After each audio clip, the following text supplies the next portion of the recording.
What's going on? All right. So deals that make most sense to sell local. There's a bunch of them. And if you're really getting busy, the truth is, like, it's hard to sell local.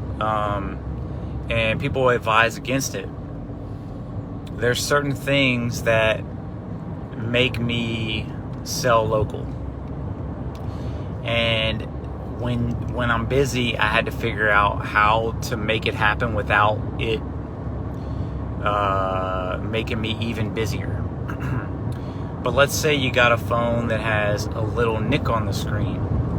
That's going to get you grade C. That's going to take off $150 off the phone. Well, a customer is either going to take 0 off, or they're going to take maybe 50, worst case scenario. Face ID, $50 max for a customer. DB's probably 100 if you're lucky. I'm going to have to sell that local. I'm just going to have to do it.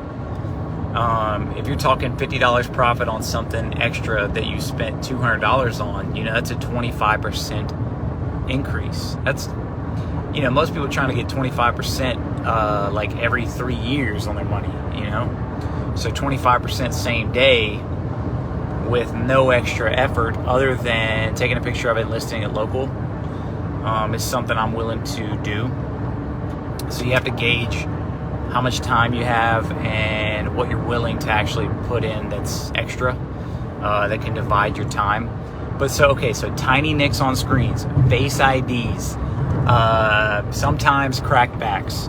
Crackbacks sometimes are good for local, and sometimes people will really want to hassle you about the smallest little crack on the back, whereas they kind of won't hassle you as much as a tiny crack on the front. It's really that doesn't make sense, but that's just been my experience. So the next thing is you have to have a place to sell these phones. So let's say right now I got probably about half the market of used phones. What's up, Derek? I probably have half the market of used phones listed right now, actively listed in my city. There's no way in hell I'm gonna go around town meeting these people to sell them phones. I would lose my mind if that was my only task, aside from getting new deals. If that was my only task, I would still lose my mind. So you have to collaborate with stores where they'll keep your phones and they'll charge you $20 to sell it, or you tell them how much you want from it. They mark it up from there and they sell it sort of on a consignment kind of deal. I've done both ways. I prefer the $20 just because it makes it easy. Usually stores prefer that too as well. So just tell me how much you're selling it for, write it on the back, and then go ahead and sell it. They don't really sell it so much to their own customers. They just sell it to people that you send their way. Because if they're a retail store, they're going to have their own, usually they're going to have their own phones, and they're going to be crushing it and selling it for, a 12 for $600 when you're trying to squeeze out $350. It's like that. Aftermarket, aftermarket screens, obviously you got to sell this local. Otherwise you're taking grade D, even grade C. I'm no, I'm not doing that either. I'm not taking grade C. And look, I could change my tune on some of this stuff at some point. If I was doing 10 times the amount of phones as I'm currently doing, I would have a different opinion. Right now, I'm not doing 10 times as many phones as I'm doing. I'm doing exactly how many I'm doing, and these things still make sense at a pretty high level. So first thing is minor errors that customers won't deduct you for. And then the second thing is selling them local and having some place to sell them. And then in your ad, in order to attract more deals on top of the deals that you're already getting, what you do is you put that you buy, sell, and trade in your ad. What's up, Danny? What's up, Tim? So you put in the title, trade possible. In the ad, you put, I buy, sell, and trade. Let me know what you have. What's up, Steve? And guys, I'm gonna get the webinar uploaded soon. I had to run around mailing things and go and pick up phones, so I'll be sitting down here in the next hour. So you put in your ad that you're willing to trade.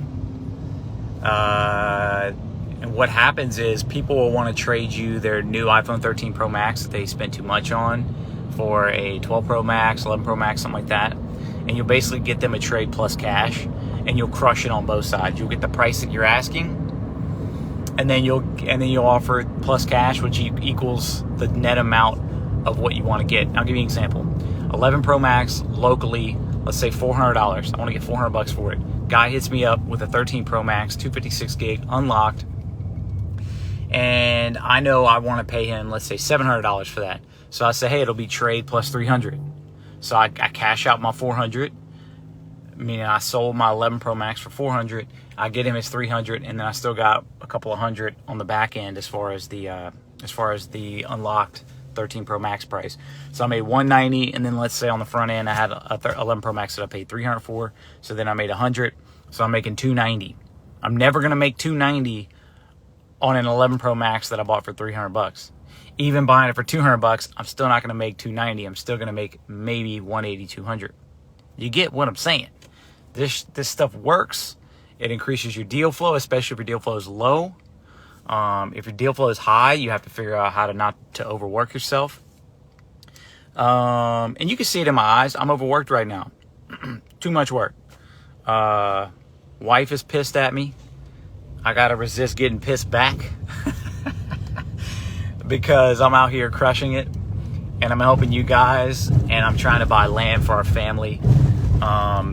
As a guy like that wants to high achieve, it can be hard to not wreck all areas of your life in pursuit of one great thing. And one great thing's good too. You just have to decide for yourself, you know. And to be honest, I don't know the perfect balance, and I don't even believe in balance in the first place, because it's just how you basically kind of suck at everything. It's like multitasking. It's, you know, the best opportunity possible to do everything crappily. All right, I think that covers it. So I don't, you know, things that customers aren't going to care about, sell them local, that are going to be a very big deal to a DB, and then having someone actually sell them for you, either a runner or a store where you store your phones at. If you're going to repair them, you know, backs are a good value add that you can get done. You should be able to get done for $50 or for like $5 if you're doing it yourself. You just have to make sure you're not fixing too many phones at the expense of getting more phones. So again, these are all level based. If you got 1 or 2 phones coming in a week, you better fix that damn thing. You know what I mean? You better polish it up and make it right. Make it as good as possible. But if you're doing 20 phones a week, it's a different plan.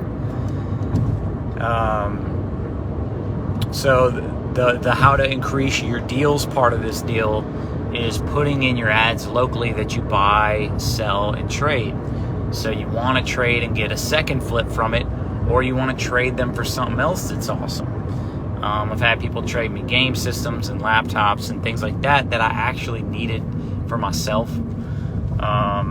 You know, you run the risk of spreading yourself thin and doing too much, right? Shout out to Robert Lemons for making me realize that. Guys, that call last night was freaking awesome. Robert's the freaking man. I will have that uploaded soon, and I will get that to you.